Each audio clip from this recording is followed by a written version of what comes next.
ഇടുക്കിയിൽ തെരഞ്ഞെടുപ്പ് രംഗം ഇങ്ങനെ ചൂടുപിടിച്ചു വരുന്ന ഒരു സാഹചര്യമാണുള്ളത്. വിവിധ മേഖലകളിൽ പ്രചാരണം മുന്നണികൾ തന്നെ ആരംഭിച്ചു കഴിഞ്ഞിട്ടുണ്ട്. ഇപ്പോൾ Idukki M P advocate Dean കുര്യാക്കോസാണ് നമ്മോടൊപ്പമുള്ളത്.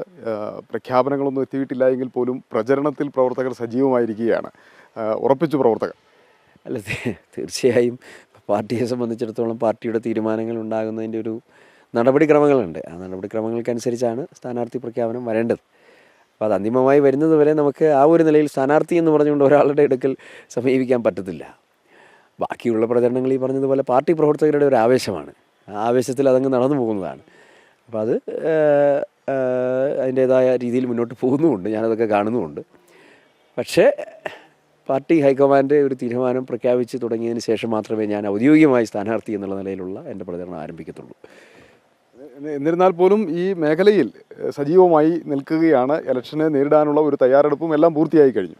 അതിപ്പം ഞാൻ എല്ലാ ദിവസവും സജീവമായി നിൽക്കുന്ന ഒരാളാണ്. എം പി എന്നുള്ള നിലയിലുള്ള എൻ്റെ പ്രവർത്തനങ്ങളും അങ്ങനെയൊക്കെ തന്നെയാണ്. അതല്ലാതെ ഒരു ദിവസം പോലും നമ്മൾ മറച്ചു വെച്ചൊരു സ്ഥലത്ത് പോകുന്ന ഒരാളല്ല. എവിടെയെല്ലാം പരിപാടിയിൽ പങ്കെടുക്കുന്നുണ്ടോ, എവിടെയെല്ലാം കാര്യങ്ങളിൽ ഇടപെടുന്നുണ്ടോ, അതെല്ലാം എല്ലാവർക്കും അറിയാവുന്ന കാര്യങ്ങളൊക്കെ തന്നെയാണ്. ഇപ്പോൾ ഇന്നിപ്പോൾ ഫോറസ്റ്റിൻ്റെ ഒരു മീറ്റിങ്ങുമായി ബന്ധപ്പെട്ടാണ് വന്നത്. ഇടമലക്കുടി പഞ്ചായത്തിലേക്കാണ് പോകുന്നത്. അപ്പോൾ ഇങ്ങനെ ഉത്തരവാദിത്ത നിർവഹണവുമായി ബന്ധപ്പെട്ടും പൊതുപ്രവർത്തകൻ എന്നുള്ള നിലയിലും വളരെ സജീവമായി വളരെ കാലങ്ങളായി നിൽക്കുന്നത് കൊണ്ട് ഒരു തെരഞ്ഞെടുപ്പ് പ്രവർത്തനം എന്ന് പറഞ്ഞ് ഒരു പ്രവർത്തനത്തിനങ്ങ് തുടക്കം കുറിക്കുന്നത് അതൊരു അത്ര ഒരു വലിയൊരു സംഗതിയല്ല. അതിൻ്റെ ഒരു തുടർച്ച മാത്രം എന്നുള്ളതാണ് എന്നെ സംബന്ധിച്ചിടത്തോളം എനിക്ക് പറയാനുള്ളത്. ഇപ്പോൾ LDF സ്ഥാനാർത്ഥി ജോയിസ് ജോർജ് പ്രചാരണ രംഗത്തേക്ക് സജീവമായി കഴിഞ്ഞു. അവർ പറയപ്പെടുന്ന ഈ പാർലമെൻറ്റ് നിയോജക മണ്ഡലത്തിലെ 7 നിയമസഭാ മണ്ഡലങ്ങളിൽ 5 നിയമസഭാ മണ്ഡലങ്ങളും ഇടതുപക്ഷത്തിനൊപ്പമാണ്. ഒപ്പം തന്നെ അന്ന് കൂടെ ഇല്ലാതിരുന്ന കേരള കോൺഗ്രസ് എം അവരോടൊപ്പം നിൽക്കുന്നു. അപ്പോൾ കഴിഞ്ഞ തവണത്തെ ആ ഒരു ഭൂരിപക്ഷം 71,053 വോട്ട് എന്നുള്ളത് ആ ഭൂരിപക്ഷമൊക്കെ മറികടന്ന് വിജയത്തിലേക്ക് പോകാൻ കഴിയുമെന്നുള്ള ഒരു കണക്കുകൂട്ടലൊക്കെയാണ് അവർ പറയുന്നത്.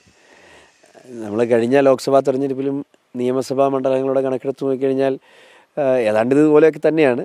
അന്ന് എനിക്ക് തോന്നുന്നു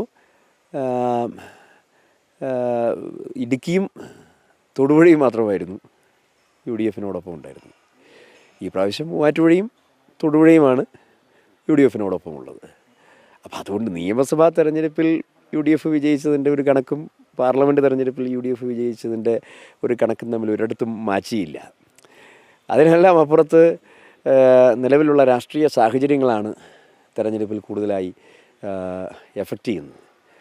അപ്പോൾ അത്തരമൊരു സാഹചര്യത്തിൽ ഇന്ത്യയിലൊരു മതനിരപേക്ഷ ഗവൺമെൻറ് യാഥാർത്ഥ്യമാകണം, ഇന്ത്യൻ രാഷ്ട്രീയത്തിൽ വലിയ മാറ്റങ്ങൾ ഉണ്ടാവണം എന്ന് ചിന്തിക്കുന്ന ഏതൊരാൾക്കും കോൺഗ്രസ് പാർട്ടിയെയോ ഐക്യജനാധിപത്യ മുന്നണിയെയോ മാറ്റി നിർത്താൻ സാധ്യമല്ല. ഇപ്പോൾ MV ഗോവിന്ദൻ മാഷിൻ്റെ കഴിഞ്ഞ ദിവസത്തെ സ്ഥാനാർത്ഥി പ്രഖ്യാപനം കണ്ടപ്പോൾ അദ്ദേഹം BJPക്ക് വേണ്ടിയിട്ടാണോ ഈ പ്രഖ്യാപനം നടത്തിയത് എന്ന് പോലും സംശയം തോന്നി. കാരണം അദ്ദേഹം ഒരു ചോദ്യത്തിന് മറുപടിയായിട്ട് പറഞ്ഞത് ഇത്തവണ രാഹുൽ ഗാന്ധി പ്രധാനമന്ത്രിയാകില്ല എന്ന് ഉറപ്പാണെന്നാണ്. അപ്പോൾ അദ്ദേഹത്തിൻ്റെ ലക്ഷ്യം എന്താണ് എന്നുള്ളതിനെക്കുറിച്ചൊക്കെ എല്ലാവർക്കും ബോധ്യമുണ്ട്. അങ്ങനെയുള്ള ഒരു വർഗീയ ശക്തികൾക്ക് വേണ്ടിയിട്ടുള്ള രാഷ്ട്രീയ പ്രചരണവുമായി മുൻപോട്ട് പോകുന്ന CPIM ഇത് ആ ഒരു തരത്തിലുള്ള പ്രചരണങ്ങൾ കൊണ്ട് എന്തെങ്കിലും നേട്ടങ്ങൾ ഉണ്ടാക്കാൻ കഴിയുമോ എന്ന് ചിന്തിക്കുന്നതല്ലാതെ ഇന്ന് നിലനിൽക്കുന്ന സംസ്ഥാനത്തെ ഇടതുപക്ഷ ഗവൺമെൻറ്റിനെ അനുകൂലിക്കാൻ ഏതെങ്കിലും ഒരു സാധാരണക്കാരന് ഇടതുപക്ഷത്തോടൊപ്പം തങ്ങൾ തന്നെ ചൂണ്ടിക്കാണിച്ച് കഴിഞ്ഞ നിയമസഭാ തിരഞ്ഞെടുപ്പിൽ അവരോടൊപ്പം നിന്ന ഏതെങ്കിലും ഒരു സാധാരണക്കാരനായ ഒരു ഇടതുപക്ഷ പ്രവർത്തകന് പോലും അവരെ അംഗീകരിക്കാൻ കഴിയില്ല. പെൻഷൻ കിട്ടുന്നില്ല, ശമ്പളം കിട്ടുന്നില്ല, അരി മേടിക്കാൻ വകയില്ലാത്ത, മരുന്ന് മേടിക്കാൻ വകയില്ലാത്ത നൂറുകണക്കിന് ആയിരക്കണക്കിന് ആളുകളുടെ ദീനരോധനങ്ങൾ നമ്മുടെ എല്ലാം കാതുകളിൽ മുഴങ്ങി കേട്ടുകൊണ്ടിരിക്കുന്ന ഒരു രാഷ്ട്രീയ പശ്ചാത്തലം നിലനിൽക്കുന്ന ഈ സാഹചര്യത്തിൽ ഇടതുപക്ഷ മുന്നണിക്ക് തെരഞ്ഞെടുപ്പിൽ വിജയിക്കാനുള്ള ആത്മവിശ്വാസമുണ്ട് എന്ന് പറയുന്നത് അതിനെ ഞാൻ വില കുറച്ച് കാണുന്നില്ല. പക്ഷേ അതിൻ്റേതായ പശ്ചാത്തലം അവർ തന്നെ മനസ്സിലാക്കിക്കൊണ്ട് വെറുതെ ഒരു വഴിപാട് പോലെ ഒരു മത്സരിക്കുന്നു എന്നുള്ളതാണ് എന്നെ സംബന്ധിച്ചിടത്തോളം എനിക്ക് തോന്നുന്നത്. മറ്റൊന്ന്, നേരത്തെ അവർ പ്രചരണം തുടങ്ങി എന്നുള്ളതും ഒരു കാര്യമായി എഫക്റ്റ് ഉണ്ടാക്കുന്ന ഒരു വിഷയമല്ല. എന്തെന്നാൽ കഴിഞ്ഞ പ്രാവശ്യവും ഇങ്ങനെയൊക്കെ തന്നെയായിരുന്നു. 10-15 ദിവസം കഴിഞ്ഞിട്ടാണ് നമ്മുടെ സ്ഥാനാർത്ഥി പ്രഖ്യാപനം ഉണ്ടായത്.